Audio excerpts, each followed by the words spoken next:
आदरणीय ही नहीं, परम पूज्य संत तुलसीदास जी ने रामचरितमानस की रचना न की होती तो हमें अपने हिंदू धर्म की अमानवीय कानून, विधि विधान, गालीबाज श्लोकों, चौपाइयों का पता नहीं चलता है।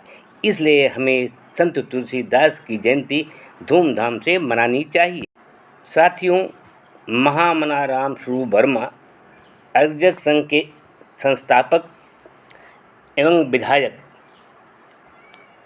उन्होंने प्रधानमंत्री श्रीमती इंदिरा गांधी को 14 अगस्त 1970 को एक पत्र लिखा था, जब उन्होंने संविधान विरोधी ग्रंथ रामचरितमानस की चतुशताब्दी मनाने के समारोह की अध्यक्षता करने को स्वीकार किया। राम स्वरूप वर्मा ने लिखा कि पंडित तुलसीदास कृत रामचरितमानस न तो राष्ट्रीय ग्रंथ है और न राष्ट्र हितकारी।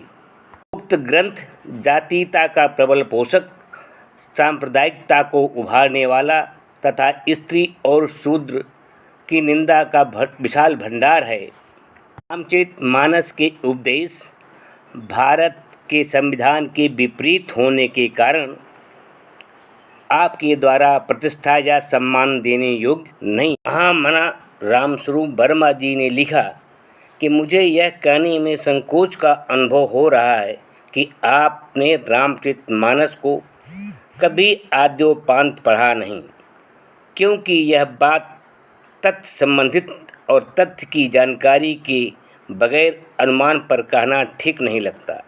लेकिन जिन शब्दों में आपने रामचरितमानस की प्रशंसा की है, उससे यह स्पष्ट हो जाता है या तो आपने उसे पढ़ा नहीं या फिर आपने उसकी विषय वस्तु को समझने की चेष्टा नहीं की। महामना रामस्वरूप वर्मा जी लिखते हैं कि हमें आपसे नारी होने के नाते इतनी आशा अवश्य थी कि आप रामचरितमानस और तुलसीदास की रचनाओं में वर्णित नारी निंदा को सहन न कर सकेंगी, किंतु आपने उस पर भी ध्यान नहीं दिया।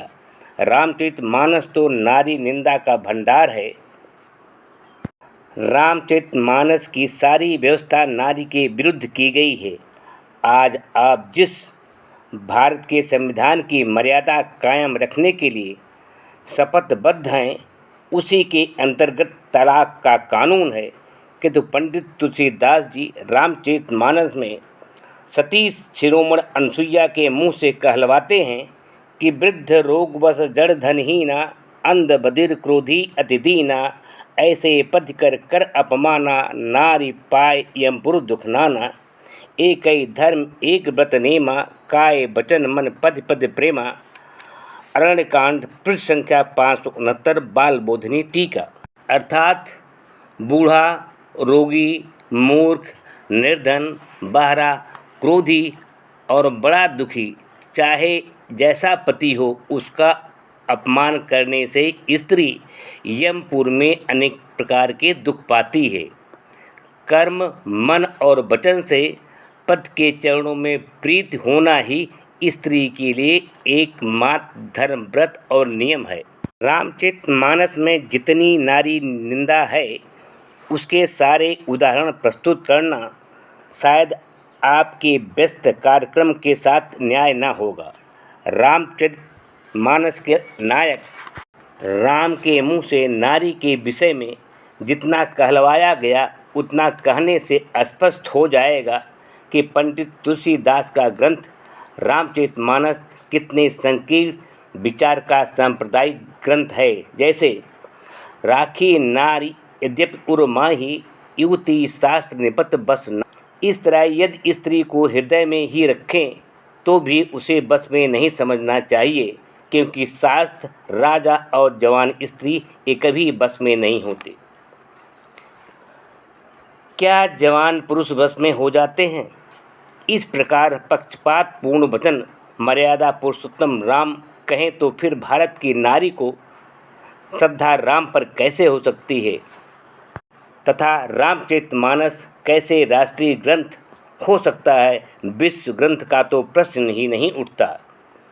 आगे इसी अरण्यकांड में नारद द्वारा यह पूछने पर कि जब मैं विवाह करना चाहता था तो आपने क्यों नहीं करने दिया, तुलसी के मर्यादा पुरुषोत्तम राम फरमाते हैं क्या कि काम क्रोध लोभादि मद प्रबल मोह की धार, तिनमह अति दारुण दुखद माया रूपी नार। अयोध्या कांड अरण्यकांड पृष्ठ संख्या 623 बाल बोधनी टीका। बुद्धि बल शील सत्य सभिमीना, बनसी समत्री कहीं प्रवीणा, अवगुण मूल शूल प्रद परमदा सब दुख खान, ताते कीन्ह निवारण मुनि मैं यह जब जिस जान। अरण्यकांड पृष्ठ संख्या 622 बाल बोधनी टीका। इतना उदाहरण के बाद क्या आपके मन में अब भी कोई संदेह रह जाता है कि पंडित तुलसीदास या उनका ग्रंथ रामचरितमानस कितनी ऊंची और संकीर्ण बुद्धि का परिचय देती है। संत तुलसीदास ऐसे हृदयहीन व्यक्ति ने जैसा रामचरितमानस में कहा है वैसा कोई निष्ठुर व्यक्ति भी किसी स्त्री के लिए नहीं कह सकता। किसी स्त्री के तरुणाई में विधवा होने पर हर सहृदय व्यक्ति के हृदय में करुणा अपने आप उमड़ आती है, किंतु हृदयहीन तुलसी के दिल में तो ऐसी तरुण विधवा के प्रति गुस्सा उमड़ता है। क्या लिखते हैं कि पति प्रतिकूल जन्म जह जाई, विधवा होए पाए तरुणाई। अर्थात जो स्त्री पति के प्रतिकूल रहती है वह जन्म लेकर जहाँ जाती है वहाँ तरुणा अवस्था में विधवा हो जाती है। अरण्यकांड पृष्ठ संख्या 470 बाल बोधनी टीका। कुछ सनातन धर्म को मानने वाली स्त्रियां कहती हैं कि हिंदू धर्म में व्यवस्था है कि जहाँ पर औरतों की पूजा होती है वहाँ देवता निवास करते हैं। इसी एक श्लोक पर वो बहुत खुश हो जाती हैं, लेकिन इसके बाद ही उनके खिलाफ कितने श्लोक, कितने चौपाइयाँ, कितने विधि विधान बनाए गए हैं। हिंदू धर्म विधान मनुस्मृति अध्याय 8 श्लोक संख्या 371 में विधान है कि जो स्त्री अपने बाप दादे के धन रूप और गुणों के ऊपर घमंड कर पति का निरादर करे तो राजा उसे बहुत से लोगों के सामने कुत्तों से नुचवा डाले। क्या यही स्त्रियों के प्रति सम्मान है?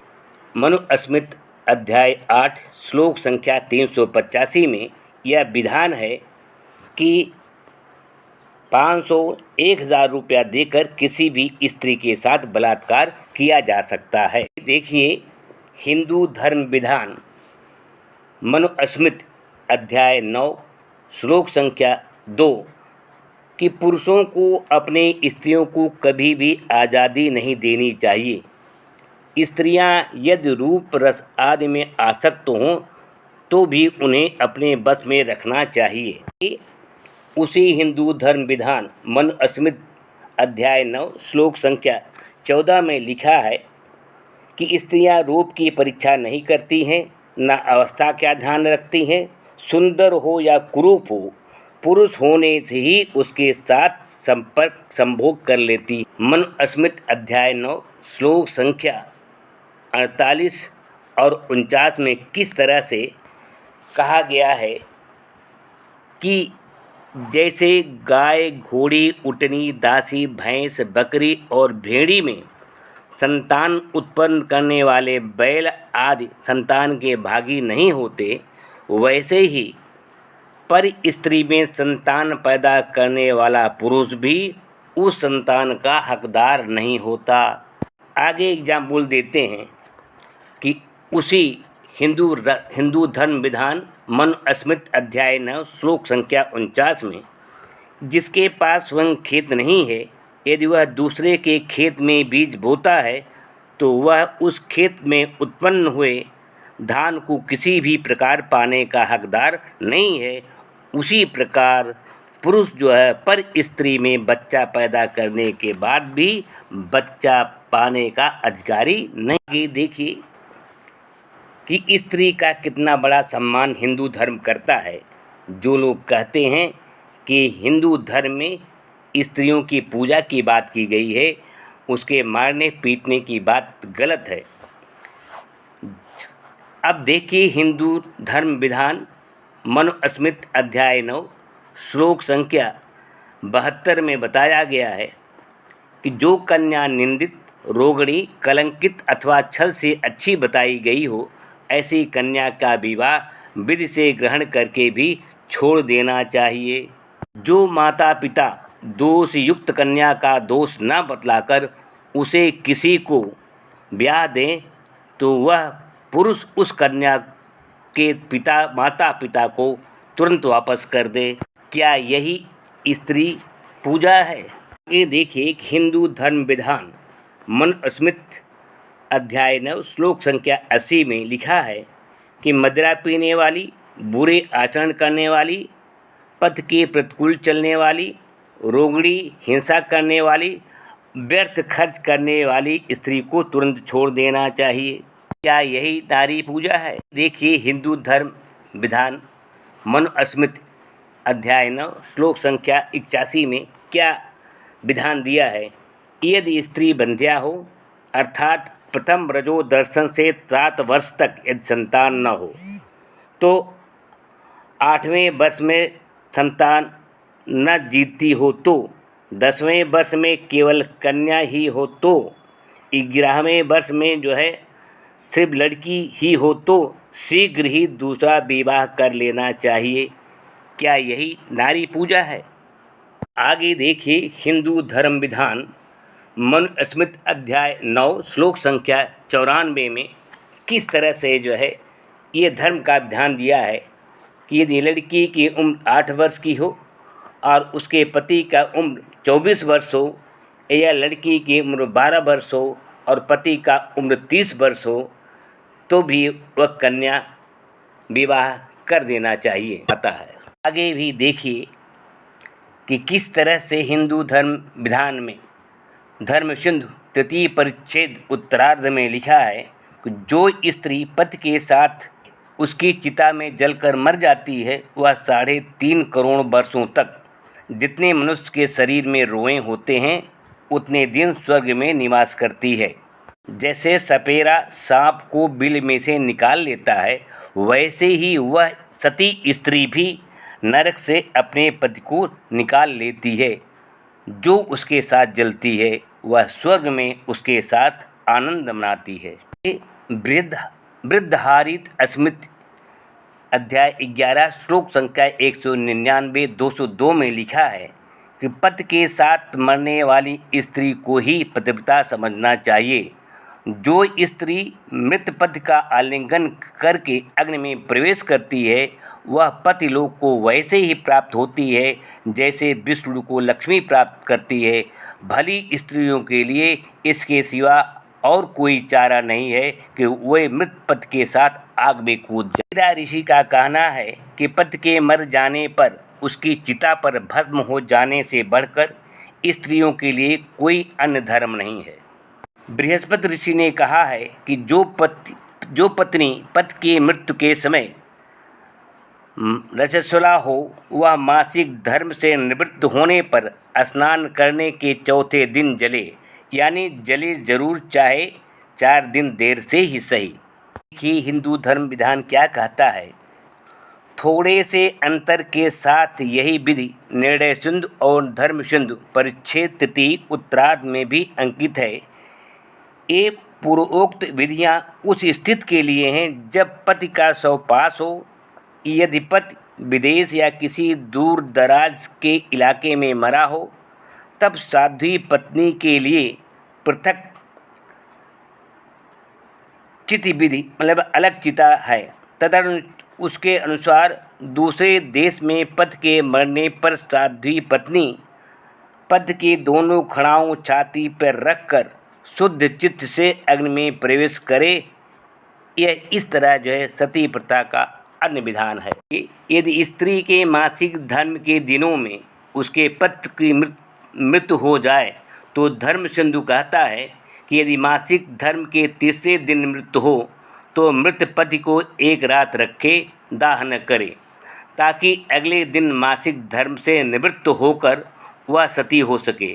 यदि मासिक धर्म के पहले या दूसरे दिन पति मर जाए तो उसे जला दिया जाए यदि स्त्री उसी दिन पति के शव के साथ सती होना चाहे तो वह एक तोला धान कूटे ताकि जोर लगाने से सारा रज उसी समय निकल जाए। फिर 5 मिट्टियों से शुद्ध होकर गाय दान करे। यदि मासिक धर्म का पहला दिन हो तो 30, दूसरा दिन हो तो 20 और तीसरा दिन हो तो 10 गाय दान दें। बाद में ब्राह्मण उसे शुद्ध घोषित करेगा, फिर वह सती हो जाए। यह है धर्मसिद्ध तृतीय परिच्छेद उत्तरार्ध। गौतम धर्म सूत्र 2/3/4 में यह आदेश है, यदि शूद्र वेद मंत्र को सुन ले तो उसके कानों में रांगा और लाख पिघलाकर डालनी चाहिए। वह यदि वेद के शब्दों का उच्चारण करे तो उसकी जीभ चीर देनी चाहिए। यदि वह वेद मंत्रों को धारण कर ले या याद कर ले तो उसके शरीर को कुल्हाड़े आदि से काट देना चाहिए। ये है हमारा हिंदू धर्म ग्रंथ, हमें गर्व होता है।